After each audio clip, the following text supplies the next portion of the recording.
정말 100세 이상 살 때 가장 걱정이 되는 것은 관절 기능일 것입니다. 그렇죠, 맞아요. 그러다 연골이 망가지면 내 인생이 끝났구나. 뭐 이제 희망이 사라진다. 이런 극단적인 대응이 있을 수가 있었겠죠. 줄기세포 연구가 발전하면서 줄기세포 치료를 통해서 관절 연골이 재생에 도전할 수 있겠구나. 이제 이런 가능성은 활짝 열려져 있습니다.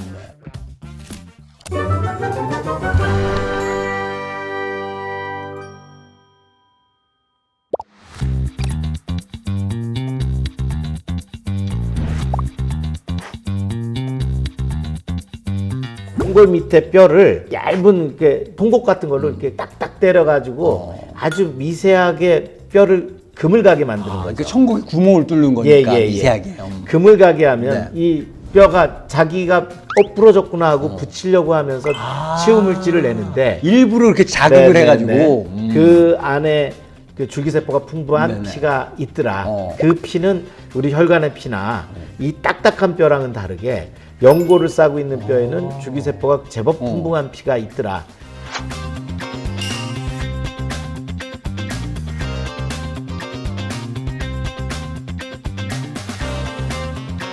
소자 연골이라고 하는 좋은 연골은 한 20-30%고 그 정도밖에 안 한 되는군요. 이제 70-80%는 섬유 연골로 되기 때문에 겉으로 보기에는 하얀 연골이 다 재생돼 보이지만 이제 시간이 갈수록 이 기능이 점점 없어지는 이게 완벽한 것은 아니다. 한계가 분명히 있는 치료로 돼 있고, 근데 한 가지 알아두셔야 될 거는 그런 줄기세포 치료는 반드시 수술을 통해서 이 뼈의 구멍을 뚫고 그 구멍 하나하나에 줄기세포를 조심스럽게 다 주사를 해야 되고 비용도 적지 않은 치료이기 때문에 그냥 일반 분들이 나 연골이 좀 망가졌으니까 줄기세포 치료할래? 쉽게 줄기세포 치료할게 뭐 이런 식으로 남용될 수가 없습니다. 아주 전문가들의 어떤 철저한 경고와 수술 방법에 대한 충분한 이해를 통해서 뼈에 구멍을 뚫었기 때문에 메워지는 과정에 이제 주의사항이 필요한 그런 수술입니다. 그것에 비해서 주사 한 방으로 좀 좋게 만들면 어떨까? 이제 그런 연구들이 이제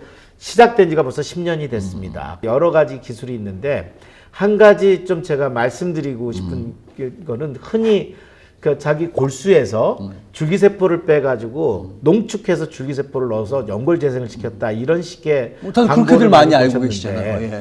이거는 굉장히 잘못된 지식입니다. 그러니까 결국 골수는 줄기세포의 활성도가 일반 피나 이 자기 요 무릎뼈보다 훨씬 골수가 좀 늦게까지 늙지 않고 오래 있거든요. 그래도 7%를 넘진 않습니다. 한 7% 정도 그 전체 피를 뽑았을 때 그거를 농축해서 농축물이다. 그냥 현장에서 원심 분리를 해서 뭐 적혈구 빼내고 백혈구 빼내고 혈장 빼내고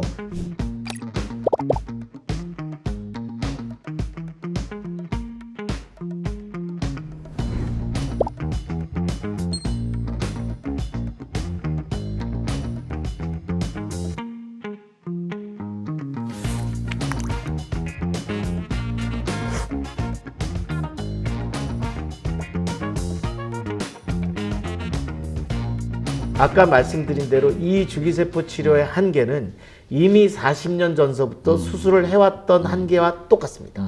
그런데 주사니까 훨씬 더 약하지요. 그냥 구멍만 뚫어서 수술까지 해서도 줄기세포의 활성도나 사이즈가 클 때 이게 효과가 없어서 점점 사양되는 기술을 그냥 골수에서 뽑아가지고 농축해서 주사를 맞고 이게 재생될 거라는 믿음은 거의 뭐 사실은 의학적 근거가 약하다고 볼 수 있겠습니다. 듣고 보니까 무슨 얘기인 줄 알겠는데, 그러니까 줄기세포 치료면 말 그대로 뭔가 기적의 치료 이렇게 생각을 하실 수가 있는데 기적의 치료도 아니고 오히려 검증이 더 필요한 그런 치료다 이렇게 봐야겠네요. 근데 아직 이것을 우리가 이제 상업적으로 쓰기까지는 좀 시간이 걸리겠지만 미래에는 열려 있는 기술이고요. 또 그런 여러 가지 이제 그 기술들이 무릎에서 그 이제 활액막에서 뛰면 거기서 나온 줄기세포가 친화적이기 때문에 그걸 쓰자라는 연구도 있고, 그래서 이제 결국은 자기 몸에서 줄기세포를 뽑아서 그것을 배양시켜 가지고 고농도의 줄기세포를 넣는데 문제는 관절 안에 망가진 연골에는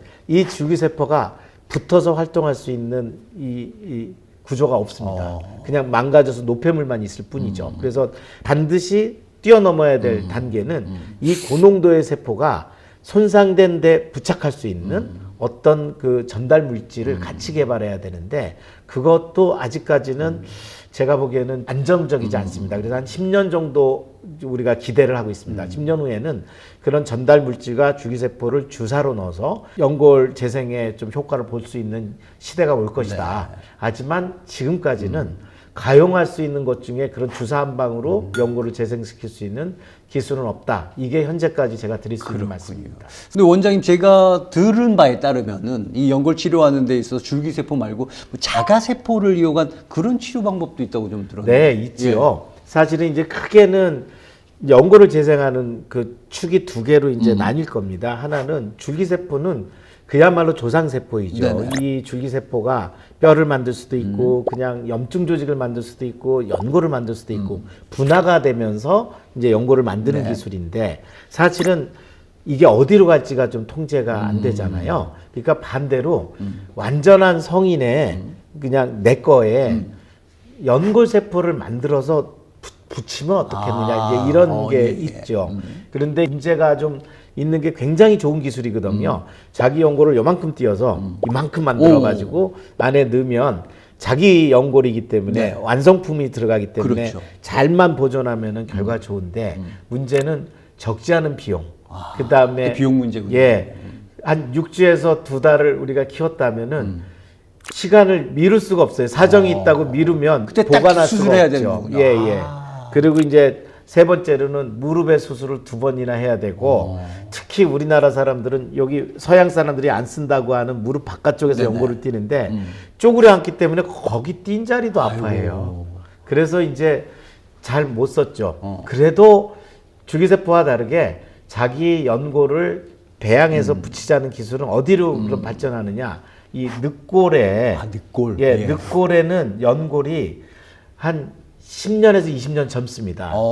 마치 줄기세포가 골수에서 네네네. 10년에서 20년 젊은 것처럼 연골은 여기 갈비뼈에 있는 게 굉장히 많거든요. 거기서도 갈비뼈. 조금만 띄우면 되나요? 요 정도에는 다 늑골이 있는데 그 중에 제일 안전한 데가 제일 아래니까 거기에서 이제 요만큼 채취하는 거죠. 그래서 이제 그거를 배양시키고. 이제 배양시켜서 요새 기술이 발전돼 있으니까 그거를 이제 떨어지지 않게끔 탁탁 붙게 그렇게 이제 염주처럼 만들어 가지고 이렇게 만드는 자가유래 연골 이식술이 있습니다. 이미 이제 임상시험 단계를 넘어서서 이제 상용 단계에 이르렀고 근데 비용도 적지 않고 2번 수술해야 되는 건 마찬가지이고 여전히 고가의 아주 첨단 수술에 속하기 때문에 신중한 그런 그 상담과 장단점이 비교가 필요하겠습니다. 항상 그러고 보면 장점만 이렇게 많았으면 좋겠는데 장단점이 공존을 하기 때문에 그게 참 힘드네요. 항상 이 장단점을 꼭 따져봐야 되는 게 의학이라 이제 환자분들이 늘 고심하게 되는 건 어쩔 수 없이 저도 이제 안타깝게 생각합니다. 사실 이제 의료 연구를 통해서 뭐 상업적으로도 정말 잘만 활용되면 좋을 텐데 그게 이렇게 약간 지금 말씀드린 과장 광고처럼 하게 되면 문제가 될 수밖에 없다는 예, 건데. 왜냐하면은 잘못된 믿음으로 적지 않은 돈을 쓰는 것은 좋은 치료라 할 수 없기 때문에 제가 조금 공개적으로 이런 경고를 드리는 겁니다. 알겠습니다. 마지막으로 일단은 이 연골 재생과 관련돼서 요즘에 새로운 치료법에 나 이거 받아도 될까 고민하시는 분들을 위해서 마지막으로 한 말씀 좀 해주시죠. 사실은 요새처럼 AI가 발전된 시대에서는 의사 선생님들이 권하는 치료들을 확인하실 수가 있을 겁니다. 그래서 줄기세포 치료를 하더라도 어떤 그러니까 연구 결과를 우리가 가지고 있다라는 것을 확인해 보실 필요가 있습니다. 한 20여 가지의 상업적으로 가능한 연골 재생 치료가 병원이나 시중에 나와 있고요. 그 중에서 몇 개는 상당한 성과를 보이는 것도 있고 저도 환자들에게는 권하는 게 있지만 이게 정답이 없기 때문에 열려있는 미래에 우리가 장단점을 비교하면서 꼭 현재 필요한 분들은 비용 대비 효과에서 내가 정말 이 치료가 필요한지를 확인해 보실 필요가 있겠습니다. 네. 자, 오늘 연골 치료 관련해서 줄기세포 치료에 대한 얘기를 해봤는데 이 줄기세포 치료에 대한 너무 과도한 기대는 좀 경계를 하고 이 전문가의 진단과 조언을 좀 꼭 따르셔야 될 것 같습니다. 자, 다음 시간은 저희가 수술 후 6주 재활이 무릎을 살린다. 연골 재생 수술 이후 재활과 관리에 대한 이야기를 나눌 테니까 다음 시간도 놓치지 말고 꼭 함께 해주시기 바랍니다. 오늘 이 시간 여기서 마치겠습니다. 함께 해주신 여러분 고맙습니다. 감사합니다.